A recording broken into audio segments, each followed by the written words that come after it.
Selamat siang Bapak Ibu dan saudara-saudara sekalian. Shalom. Pertama-tama saya mengucapkan terima kasih untuk kesempatan yang diberikan kepada saya untuk menyampaikan firman Tuhan kepada pimpinan di sini, Bapak Bejo, Pak Samuel, Pak Ruli, Pak Juwantoro, dan juga segenap pimpinan di sini. Meskipun ini kali ketiga saya menyampaikan firman Tuhan di dalam persekutuan di sini, namun ada baiknya saya memperkenalkan diri terlebih dahulu lagi. Saudara, nama saya Paulus Surya. Saya melayani sebuah gereja, namanya Gereja Westminster Presbyterian Church di Australia Barat. Saya sudah tinggal di sana lebih dari 15 tahun. Dan saya melayani di sana bersama dengan satu orang istri dan 2 orang anak. Bapak Juwantoro dan Bapak Hani dulu pada waktu studi di Perth, mereka bergereja di gereja kami. Saya bersyukur sekarang Bapak Juwantoro sudah menjadi profesor. Sepertinya saudara-saudara kalau mau studi di Perth ke gereja kami nanti bisa jadi profesor. Saudara yang mau bepergian ke Perth ataupun studi di Perth, harap bisa mengontak kami supaya kita bisa melayani Tuhan bersama-sama. Universitas Petra juga paduan suaranya tidak asing bagi gereja kami, karena paduan suara Petra pernah mengunjungi ke gereja kami, mengadakan satu konser. Saya tidak tahu apakah orang-orang yang menyanyi di sini pada waktu itu ikut. Ada tidak ya yang ikut ke Perth yang nyanyi di sini? Orangnya ganti nih mungkin ya, karena zamannya Bapak Rubin Lukito sekarang lagi studi lanjut ya. Tapi waktu itu karena waktunya agak mepet saudara, maka persiapannya itu juga tidak maksimal. Saya harap kalau paduan suara Universitas Petra ini mau datang lagi, welcome. Kita siapkan dengan lebih baik, waktunya jangan mepet. Baik saudara, untuk kita membahas tema tentang pengampunan, mari kita membuka Alkitab kita dari 1 Yohanes pasal yang keempat.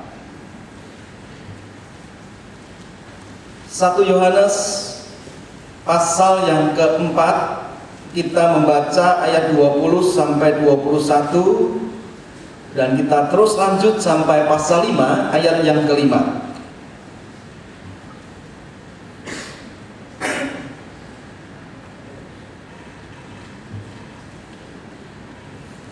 Surat 1 Yohanes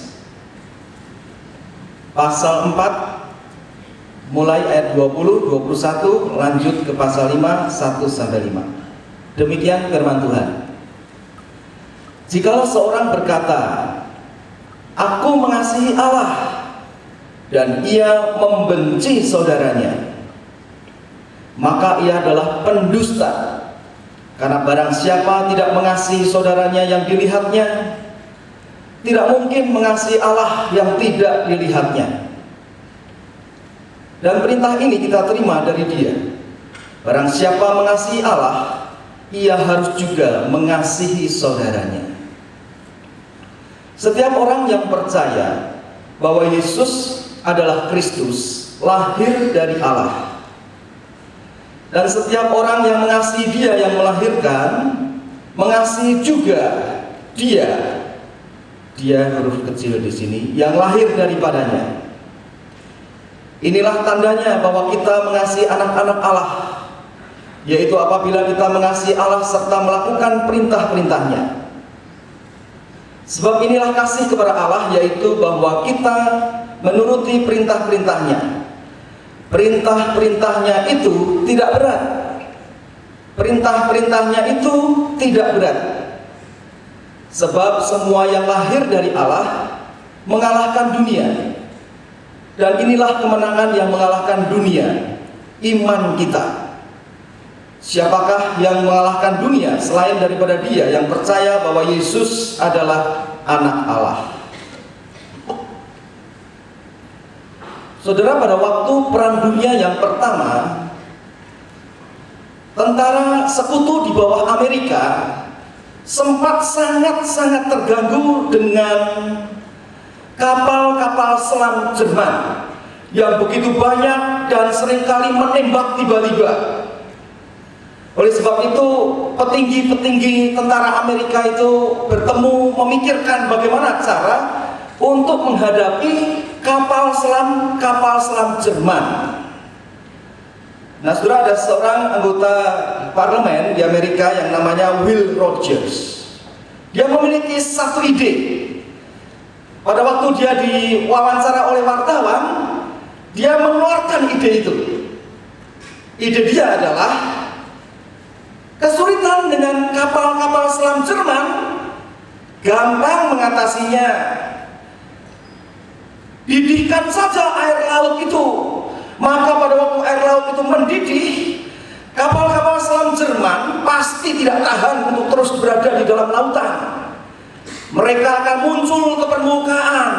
Pada waktu muncul ke permukaan, maka kita tentara Amerika, tentara sekutu bisa mudah menembaki kapal-kapal selam yang muncul di permukaan itu, seperti menembaki bebek-bebek di satu kolam.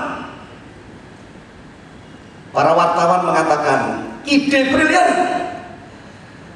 Terus ada yang bertanya, cuma bagaimana caranya untuk bisa mendidihkan lautan?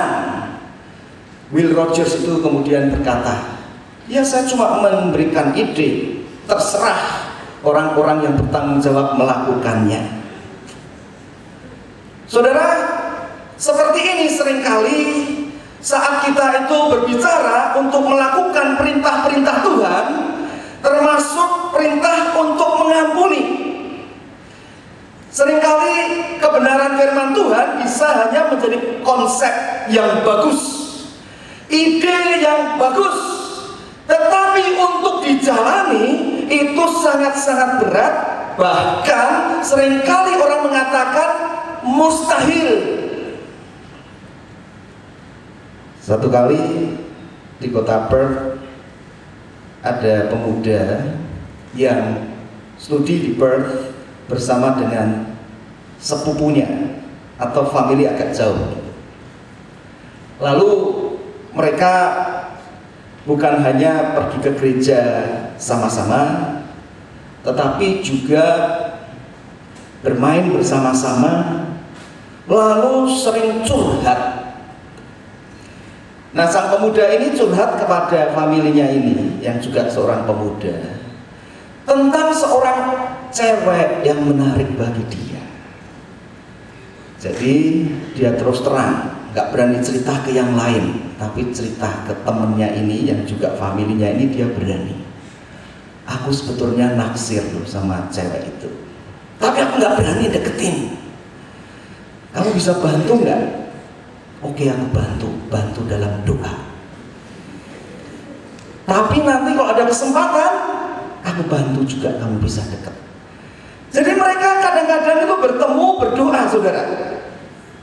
Satu kali entah bagaimana mereka jarang lagi bertemu untuk berdoa, tiba-tiba familinya yang dicurhati ini kemudian proklamasi, memberitahu teman-temannya, dia sudah punya pacar. Pacarnya siapa? Yaitu yang ditaksir oleh familinya ini. Oh, saudara-saudara, itu begitu menyakitkan hati bagi sang pemuda itu. Dia mendoakan, dia berjanji untuk membantu. Sekarang diambil sendiri pagar makan tanaman, katanya, saudara. Dan karena itu dia benci luar biasa. Dia nggak mau lagi anggap temennya, dia nggak mau lagi anggap apalagi familinya. Dia pokoknya benci sekali. Waktu saya kemudian datangi dia, saya tahu persoalannya. Saya sempat konseling, saya sempat memberitahu bahwa kalau kita itu mengasihi Allah, karena dia orang yang mengasihi Allah, membenci yang kita lihat, saudara kita yang kita lihat, apa betul kita ini jadi sungguh-sungguh mengasihi Allah? Saudara jawab dia apa? Pak, itu firman Tuhan. Bagus Pak, tapi nggak mungkin saya lakuin. Saudara, seringkali bukankah perintah-perintah Tuhan itu termasuk mengampuni orang yang sudah menyakiti kita menjadi sesuatu yang bagus firman Tuhan itu, tetapi sulit untuk kita lakukan. Saya pernah mengkonseling suami istri yang mau bercerai. Sang suami itu mengatakan, "Pak, tahu nggak Pak, istri saya itu aneh bukan main." Loh, kok aneh, kok mau kawin sama dia dulu? Iya, dulu nggak tahu soalnya. Jadi kemudian dia ceritakan. Saudara, saya ingat ayat lagi di dalam 1 Yohanes 4 ayat 20 ini. Kalau engkau membenci saudaramu yang kelihatan, dan ini orang yang paling dekat denganmu nih, sama-sama juga percaya Yesus nih, kamu terus mengatakan cinta Tuhan Yesus, apa enggak itu omong kosong? Kembali dia mengatakan, "Pak, firman Tuhan itu bagus, tapi Bapak belum kenal istri saya sih. Kalau kenal istri saya, mungkin Bapak pikir seperti saya, firman Tuhan itu bagus, tetapi tidak mungkin dilakukan." Lalu mulailah dia ceritakan keanehan istrinya. Saudara, saya tidak tahu saudara punya sakit hati terhadap siapa. Tetapi firman Tuhan ini memang mengatakan, jikalau saudara mengatakan mengasihi Tuhan Yesus, mengasihi Tuhan yang saudara tidak lihat dengan mata saudara, lalu saudara membenci, sakit hati, saudara tidak bisa mengampuni orang yang dekat dengan saudara yang kelihatan dengan mata jasmani, kita itu dikatakan pendusta. Oh saudara, perintah Tuhan itu seringkali sulit, bukan? Seringkali berat, bukan? Bahkan kita merasa mustahil kadang-kadang untuk kita lakukan. Tapi kalau kita melihat di dalam firman Tuhan yang kita baca barusan, di dalam 1 Yohanes 5 ini ayat yang ketiga, saudara, dikatakan perintah-perintahnya tidak berat.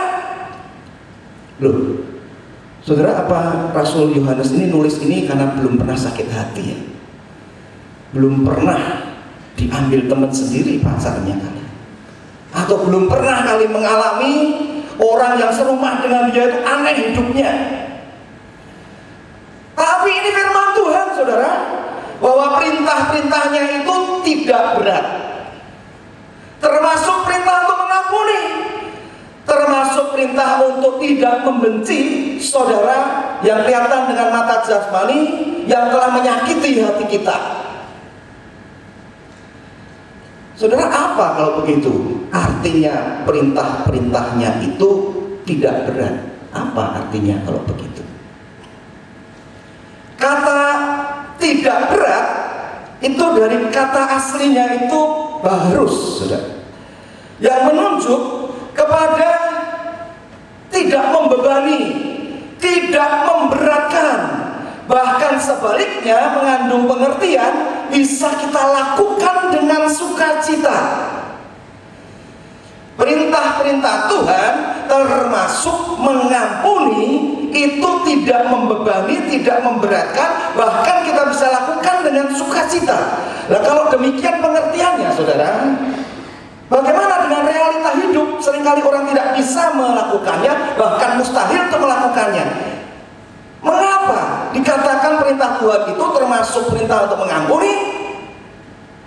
Tidak berat, tidak membebani, tidak memberatkan, bahkan bisa kita lakukan dengan sukacita. Mari kita melihat beberapa alasannya, saudara. Alasan yang pertama-tama, saya melihat karena perintah untuk tidak membenci, perintah untuk mengampuni, perintah untuk melakukan perintah Tuhan, ini diberikan kepada orang yang telah lahir dari Allah. Seorang yang mengaku Yesus adalah Kristus. 1 Yohanes 5 ayat 1. Dia itu lahir dari Allah. Dan perintah ini diberikan kepada orang yang sudah lahir dari Allah. Jadi saudara-saudara, pengertian yang pertama bahwa perintah Tuhan termasuk untuk mengampuni itu tidak berat, karena bukan menjadi syarat supaya saudara dan saya diselamatkan. Bukan menjadi syarat supaya saudara dan saya dikasihi Allah. Bukan. Tetapi sebaliknya, karena saudara dan saya sudah diselamatkan, sudah dikasihi Allah, maka baru kita diperintahkan untuk melakukan. Saudara mungkin suka mendengar istilah Tuhan itu membenci dosa, tetapi mengasihi orang berdosa. Saudara, itu kebenaran yang saya pikir tidak sepenuhnya benar, saudara. Karena di dalam Mazmur 5 ayat 6 dikatakan Tuhan juga membenci pembuat kejahatan. Saudara, di dalam Mazmur 5 ayat 6 juga dikatakan Tuhan membenci orang yang berdosa. Nah, kalau saudara dan saya disebut sebagai lahir dari Allah, itu berarti saudara dan saya sudah tidak dibenci Allah, artinya sudah menerima kasih, sudah diselamatkan. Jadi perintah ini tidak berat karena bukan syarat untuk kita diselamatkan, kita dikasih Allah. Sebaliknya karena kita sudah menerima semua itu. Kalau perintah ini untuk mengampuni orang lain atau perintah-perintah Tuhan yang lain diberikan supaya kita diselamatkan, supaya kita dikasih Allah, itu memang mustahil, saudara. Karena di dalam Yesaya 64 ayat yang ke-6 dikatakan, kita mau berbuat baik seperti apapun, mentaati perintah Allah seperti apapun, kesalehan kita itu seperti kain kotor. Roma 3 ayat 20 bahkan mengatakan di sana bahwa tidak ada seorang pun yang bisa melakukan perintah-perintah Allah, hukum Taurat. Karena justru dengan perintah Allah, hukum Taurat itu orang mengenal dosa, orang jatuh di dalam dosa. Jadi ini diberikan dalam rangka karena kita ini sudah diselamatkan. Dan keselamatan itu, kasih Tuhan itu akan mendorong kita, menguatkan kita untuk melakukan perintah Allah. 24 Desember 2004, sepasang suami istri dari Australia itu jauh-jauh hari sudah membooking satu luxury bungalow yang ada di pinggir pantai Phuket di Thailand. Tepat tanggal 25 Desember 2004 itu dia mendapatkan akan bungalow yang dipesannya. Lalu mereka masuk ke bungalow itu. Setelah makan malam, mereka mau istirahat. Sang istri itu masuk ke toilet. Waktu masuk ke toilet, dia kaget. Loh, ini bungalow ini mahal, kok ada kecoa-kecoa? Dia langsung teriak, suamiku, ada kecoa, tolong tangkapin. Suaminya bilang, aku juga takut, lu aja yang tangkap. Saudara, ada yang takut kecoa. Tapi benar saudara, akhirnya keduanya itu ketakutan. Lalu segera panggil petugas hotel. Petugas hotel datang dikomplain, kami ini sudah bayar mahal, kenapa banyak kecoa ini? Petugas hotel itu juga mengatakan, iya, saya juga bingung, nggak pernah ini terjadi. Kenapa ya banyak kecoa-kecoa begini? Suami istri itu kemudian protes. Pak, kami minta pindah. Kami mau ke bungalow sebelah sini atau sebelah sana, pokoknya pindah. Nggak mau kami ini campur dengan kecoa. Petugas hotel itu mengatakan apa? Ini tanggal 25 Desember, Pak, Bu. Nggak mungkin, nggak ada lagi tempat, semuanya fully book. Ya kami nggak mau tahu, masa kami tidur nanti sama-sama kecoa. Akhirnya petugas itu mengatakan, gini aja Pak, Bu, kalau memang mau pindah, ini ada nih hotel dekat sini, kira-kira 50-100 meter nih ya. Itu hotel kami juga, tapi itu hotel bertingkat, itu cuma kamar. Jadi bukan bungalow seperti ini, yang ada ruang tamunya, tempat masak dan sebagainya. Akhirnya saudara suami istri itu sambil menggerutu, jengkel, pindah mereka daripada tidur dengan kecoa-kecoa. Mereka pindah, tinggal di hotel itu. Dini hari saudara, mereka itu terbangun karena ada suara kencang keras. Mereka keluar ke balkon, mereka baru melihat ternyata dini hari itu ada tsunami yang menghantam akan pantai di Phuket itu, bahkan ke Aceh dari Indonesia.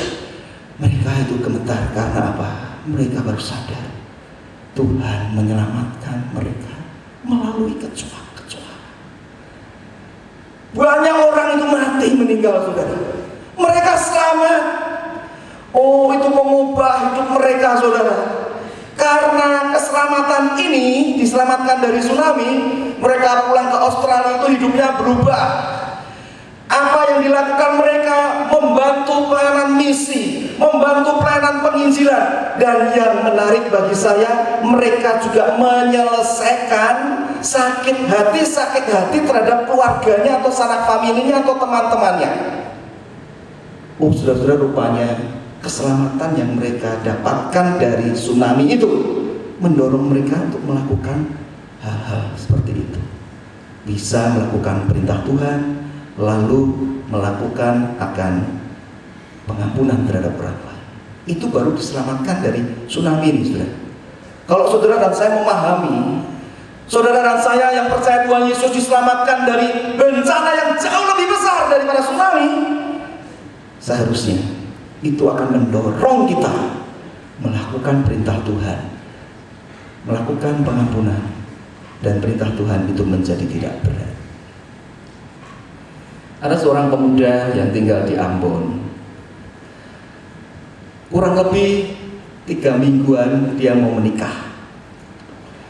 Dia kerjanya itu menangkap ikan, saudara. Cuma nangkapnya bukan gini, dia nangkapnya itu pakai kapal, pakai jaring gitu.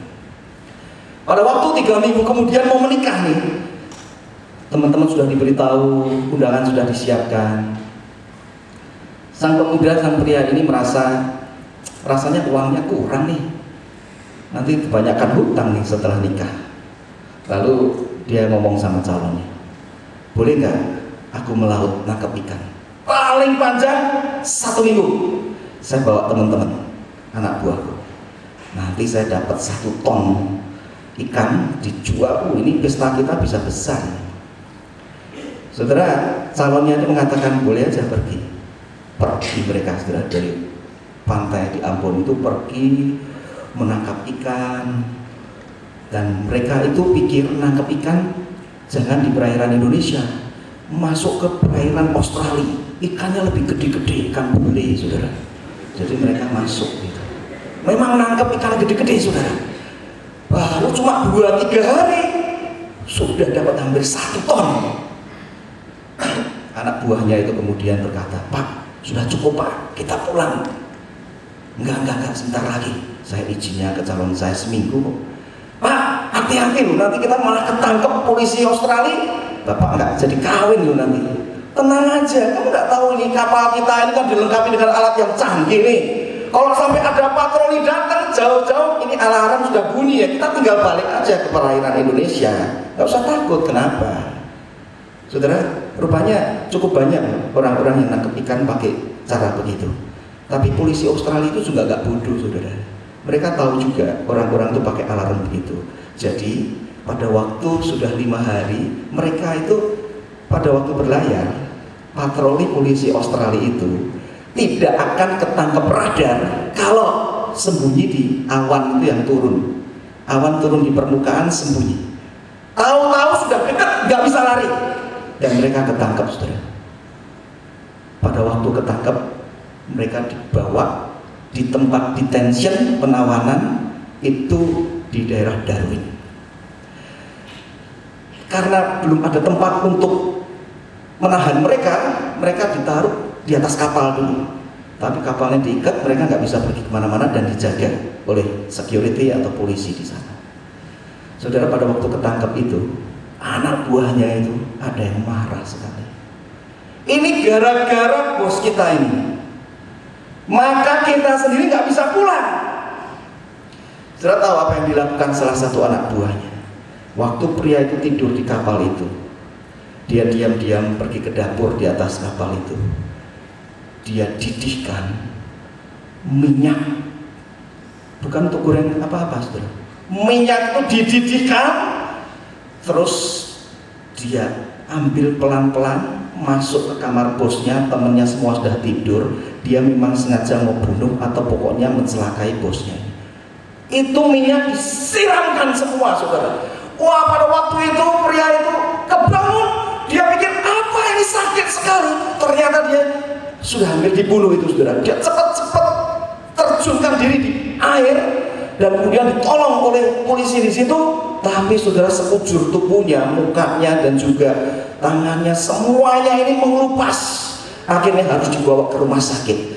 Dan saudara-saudara, pada waktu dibawa ke rumah sakit di Darwin, ternyata pengobatan di Darwin tidak bisa mengobati. Ternyata harus kemudian dibawa ke kota lain yang ada pengobatan yang lumayan canggih, lalu dibawa ke Perth. Perth itu pengobatannya canggih, saudara. Jadi dibawa ke sana. Pada waktu sudah dibawa ke Perth, saudara, rupanya ada pendeta yang suka menginjil di rumah sakit. Ketemu pria ini. Pria ini bukan orang Kristen, saudara. Lalu kenalan, diinjili, mau terima Tuhan Yesus. Pada waktu sudah boleh keluar, tapi bekas-bekasnya masih ada. Dicarikan gereja. Orang Indonesia kan, dicarikan gereja. Dibawalah ke gereja tempat saya melayani. Makanya saudara, pada waktu saya khotbah, kok ada orang baru ngapain sih pakai topi? Kebaktian kok pakai topi? Terus kenapa sih mukanya kok seperti itu? Tapi selesainya saya deketi dia, saudara. Waktu saya deketi, lalu saya ajak ngomong, oh rupanya dia mengalami akan kecelakaan. Pada waktu jawabnya begitu. Lalu saya berjanji untuk datangi ke rumahnya. Pada waktu datangi ke rumahnya, baru dia cerita detail tadi itu, saudara. Dia itu mau menikah, tapi karena uangnya kurang, maka dia mau tangkap ikan, tapi akhirnya ketangkep, tapi akhirnya terus dibawa ke lalu pengobatan seperti itu. Lalu dia menunjukkan, Pak, ini foto calon saya, Pak. Ini sudah lewat berbulan-bulan. Sekarang calon saya ini sudah tidak mau lagi dengan saya. Dia sudah dengan pria lain. Dia tahu saya mukanya rusak seperti ini. Dia tidak mau lagi dengan saya. Saya sedih, Pak. Padahal saya itu pada waktu belum rusak, saya ini cukup ganteng, Pak. Dia kasih lihat fotonya. Saya lihat, oh iya betul, ganteng juga, saudara. Cuma kalah sedikit sama saya. Dia cukup ganteng. Terus dia ngomong, Pak, sekarang ini apa ada orang yang mau dengan saya ya? Pak Pendeta, cariin dong orang buat saya. Aduh, saya waktu itu juga gak bisa jawab, saudara. Saya doain aja ya. Lupa jangan cuma doa, cariin buat saya. Ya, saya doain dulu. Jadi saya doain, saudara. Setelah itu seminggu kemudian saya datangi lagi.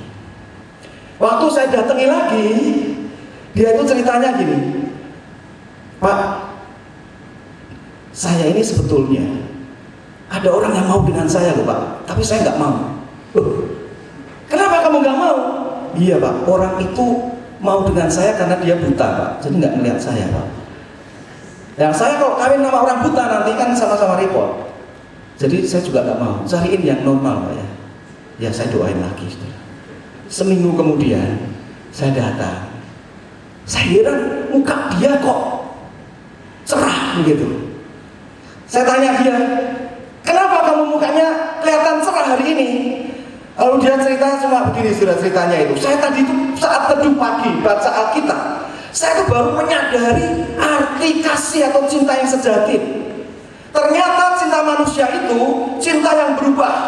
Kalau saya berubah jelek, berubah juga cintanya. Atau cinta manusia itu cinta yang buta.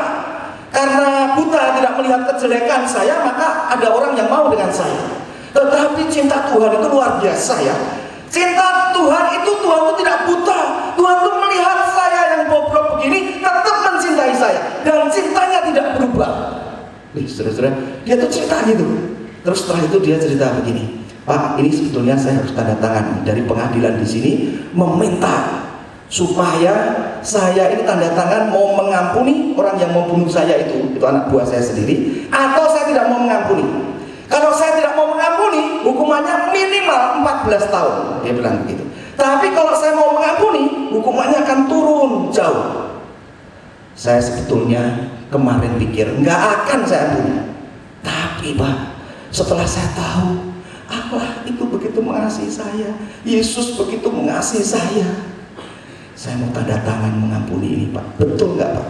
Saya bilang betul itu. Terus dia saya doakan lagi. Saudara, orang ini pada waktu tahu bahwa dirinya itu betul-betul diampuni oleh Tuhan, maka dia bisa juga mengampuni orang lain. Itulah yang dimaksud dengan perintah Tuhan untuk mengampuni orang lain. Perintah Tuhan untuk menjalankan perintah-perintahnya yang lain tidak berat, karena saudara dan saya sudah diampuni terlebih dahulu. Saudara, pengampunan Tuhan kepada saudara dan saya itu sebetulnya pengampunan yang luar biasa, saudara. Saya ada cerita lagi nih, saudara. Pemuda di gereja tempat saya, sorenya, Jumat sore itu harusnya main gitar. Jumat siang dia telepon saya, Pak Paulus, saya harus pulang Indonesia. Saya bilang, kenapa? kakek saya meninggal. Oh, barusan sebulan yang lalu datang ke Perth, sehat-sehat. Sakit apa? Enggak, kakek saya dibunuh orang. Oh, dibunuh? Iya. Singkat cerita, ternyata kakeknya itu jaga toko bersama istrinya, nenek pemuda ini. Ada 6 pemuda masuk ke situ. Lalu tiba-tiba karena kosong, ditutup pintunya, lalu meminta uang, lalu merampok. Kakek saya sempat melawan, dipukul, mati, meninggal. Doain ya Pak. Saya kemudian datangi dia, saya doain. Nah, saudara-saudara, ternyata 6 orang itu semuanya ketangkep. Pada waktu pemakaman, ada wartawan yang tanya kepada anaknya, ayah si pemuda ini, menurut kamu ini orang-orang sudah ketangkep, kamu bisa ngampuni nggak? Ada yang tanya begitu. Ternyata ayah dari pemuda ini, yaitu anak daripada orang yang meninggal dibunuh itu, dia mengatakan begini, aku mengampuni akan orang yang membunuh itu, tapi biarlah hukum keadilan dijalankan seadil-adilnya. Saudara, luar biasa ya, dia mengampuni, saudara. Saya hanya berpikir tentang kebenaran lain, saudara. Mungkin tidak ya, anak daripada ayahnya yang dibunuh ini mengatakan bukan hanya aku mengampuni, tetapi pada waktu dia kemudian mengatakan pada waktu hukuman sudah diputus nanti, biarlah aku yang gantiin. Mungkin nggak? Ide gila ya, nggak mungkin. Mungkin juga nggak pada waktu dia mengatakan aku nanti menggantikan hukuman itu karena aku mau angkat anak pembunuh-pembunuh itu. Ini ide yang gila ya, nggak mungkin ya. Mungkin tidak, bukan hanya diangkat anak, tapi kemudian pembunuh-pembunuh itu dikatakan setelah saya angkat anak, nanti akan mewarisi kekayaan saya. Nggak mungkin, saudara, nggak mungkin. Tetapi itulah yang sebenarnya dilakukan Tuhan Yesus kepada saudara-saudara dan saya. Kita itu seperti seorang pembunuh di hadapan Tuhan. Kita itu layak untuk dibinasakan ke neraka. Tetapi dia bukan hanya mengampuni, dia menggantikan hukuman kita, dia mengangkat saudara dan saya menjadi anaknya, dan kita dijadikan ahli-ahli waris. Kebenaran seperti itu seharusnya mendorong saudara dan saya untuk bisa melakukan perintah-perintahnya. Salah satunya mengampuni orang yang bersalah kepada kita, karena kita sudah diampuni dengan demikian luar biasanya oleh Allah di dalam Yesus Kristus. Yang pertama, saudara, kenapa perintah-perintahnya tidak berat? Karena kita sudah diampuni oleh Tuhan terlebih dahulu. Yang berikutnya, saudara-saudara, yang kedua, perintah Tuhan itu sepertinya berat. Tetapi kenapa dikatakan tidak berat? Karena Tuhan meminta supaya kita itu melakukannya dengan kasih, saudara. Kasih kepada Allah akan berdampak kepada kasih kepada sesama. Kalau tadi karena yang pertama itu kita mengalami kasih Allah, kita bisa mengampuni. Tetapi kalau di sini kita itu mengasihi Allah sehingga kita juga bisa mengasihi orang lain. Saudara, dengan kasih kita bisa melakukan banyak hal. Di dalam perjanjian lama kita tahu, bukan saudara-saudara, seorang laki-laki yang jatuh cinta kepada seorang wanita yang bagi dia wanita itu bidadari. Laki-laki itu namanya Yakub, perempuan itu namanya Rahel. Demi untuk mendapatkan Rahel, Alkitab mencatat dia rela kerja dengan ayahnya Rahel 7 tahun. Dan setelah kerja 7 tahun, saudara-saudara, dikatakan oleh Alkitab 7 tahun itu dianggapnya cuma beberapa hari saja. Luar biasa ya, karena dia mengasihi Rahel ini. Padahal setelah itu, setelah 7 tahun, dia meminta akan janji ayahnya Rahel, yaitu Laban. Dikasih Rahel tidak? Dikasih Lea, kakaknya. Oh, itu mungkin meskipun tidak dicatat secara eksplisit, saya tahu Yakub itu pasti sakit hati, saudara. Tetapi dia rela untuk mendapatkan Rahel yang dikasihnya itu kerja lagi 7 tahun. Kasih itu luar biasa, saudara-saudara ya. Jadi perintah Tuhan itu tidak berat jikalau saudara dan saya melakukannya karena kita sadar keselamatan dari Tuhan itu begitu besar dan kita mengasihi pribadi Yesus Kristus yang menyelamatkan kita itu. Dan yang ketiga, saudara-saudara, perintah-perintahnya tidak berat itu karena saudara dan saya diperintahkan untuk melakukan perintah Tuhan bukan dengan kekuatan saudara sendiri. Kalau saudara diperintahkan untuk mengampuni orang lain dengan kekuatan saudara sendiri, itu sangat berat. Tetapi saudara dan saya diperintahkan untuk melakukan perintah Tuhan, termasuk untuk mengampuni orang yang menyakiti kita, itu dengan kekuatan Tuhan sendiri. Oleh sebab itu perintah Tuhan dikatakan tidak berat. Kalau istilah yang dipakai di dalam 1 Yohanes pasal 5 ini, saudara dan saya lahir dari Allah, itu menunjukkan bahwa kita itu lahir karena pekerjaan Allah Roh Kudus. Dan pekerjaan Allah Roh Kudus yang melahirkan saudara dan saya juga akan memimpin saudara dan saya melakukan perintah-perintah Tuhan. Ada seorang anak kecil umur 10 tahun berkebun dengan ayahnya. Pada waktu berkebun, jabutin rumput-rumput, lalu angkat batu-batu, ayahnya terima telepon, saudara. Jadi ayahnya itu masuk. Waktu ayahnya masuk, anak itu kerjain terus itu berkebunnya. Pada waktu dia kerjain, ada satu batu yang mau diangkat. Dia angkat, saudara. Angkat sendirian, nggak kuat dia. Pada waktu dia angkat sendirian nggak kuat, ayahnya itu pas keluar. Lalu dia ngomong, terus kerahkan seluruh kekuatanmu. Anaknya mengatakan, Pak, saya nggak kuat, ini sudah seluruh kekuatan. Belum. Kok belum tuh apa sih ayah? Ini saya nggak kuat. Kamu belum mengerahkan seluruh kekuatanmu kalau kamu belum meminta tolong saya. Jadi akhirnya ayah itu datang mengangkat berdua menjadi ringan, saudara. Saudara dan saya diperintahkan untuk melakukan perintah Tuhan, termasuk mengampuni, itu bukan dengan kekuatan sendiri, tetapi kekuatan bersama dengan Tuhan Yesus, dengan Allah Roh Kudus. Saudara, saya studi di Saat. Pada waktu saya studi di Saat, saya tahu bahwa di satu kota kecil tidak jauh dari Malang itu, sekitar 1 atau 2 jam, itu ada daerah namanya Turen, saudara. Nah, zaman dulu itu rupanya Turen itu suka untuk sembunyi penjahat-penjahat yang jadi buronan polisi. Jadi ada penjahat kelas kakap, pembunuh, itu sembunyi di sana. Nah, saya mendengar cerita bahwa ada penginjilan dilakukan oleh misionari, oleh orang-orang Kristen di daerah sana. Akhirnya ada orang-orang yang bertobat. Lalu didirikanlah sebuah gedung gereja untuk berbakti orang-orang yang bertobat di sana. Gedung gereja itu ada di pinggir jalan besar. Suatu kali saudara-saudara diadakan kebaktian minggu seperti biasa. Selesai kebaktian, pendeta itu berdiri di depan pintu keluar, orang-orang bersalaman. Nah, ada seorang bekas pembunuh yang membawa anaknya itu masih kecil, mungkin 4 tahunan begitu. Pada waktu salaman dengan pendeta, pendeta itu ngajak ngobrol, ngajak ngomong. Karena ngajak ngomong, anaknya itu lepas dari pegangannya, terus jalan ke tengah jalan, saudara. Padahal pada waktu itu ada mobil yang kencang larinya, tidak sempat merem, menyerempet anak itu, saudara. Anak itu bergulungan berlumuran darah.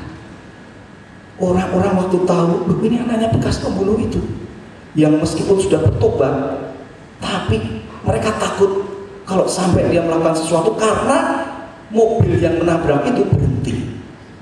Supirnya keluar, mau tanggung jawab pikirnya. Oh saudara, pada waktu itu orang-orang melihat apa yang terjadi. Bekas pembunuh itu membawa anaknya ke pinggir, lalu dia itu mendatangi supir dari mobil yang menyerempet anaknya, lalu dipeganglah bajunya. Lalu dia berkata, kalau bukan karena Yesus, aku sudah hajarkan, pergilah. Saudara, kok bisa dia lakukan itu? Sebelumnya kalau dia marah, dia tidak segan-segan bunuh orang. Tetapi karena Yesus, karena dengan kekuatan Tuhan, dia bisa melakukan itu, saudara. Saudara, dengan kekuatan Tuhan juga Saya bersyukur suami istri yang saya konseling, yang saya ceritakan di depan, mereka mulai bisa memperbaiki hubungan mereka sehingga tidak jadi bercerai, saudara. Dengan kekuatan Tuhan juga, pemuda yang sudah mengatakan tidak mungkin akan bisa mengampuni, sekarang pun bisa mengampuni karena dengan kekuatan Tuhan. Saudara, saya tidak tahu pergumulan hidupmu apa, sakit hati, kebencian apa yang ada di dalam hidup. Mungkin di dalam keluarga, mungkin antar sesama teman, mungkin dengan famili jauh, mungkin dengan orang-orang tertentu. Sadarilah bahwa perintah untuk mengampuni bukan mustahil, bahkan dikatakan tidak berat, karena diperintahkan bagi kita yang sudah mengalami keselamatan dalam Yesus, yang mengasihi Yesus, dan dengan kekuatan Yesus. Mau saudara melakukan perintahnya yang tidak berat? Mari kita tunduk kepala, kita masuk di dalam doa.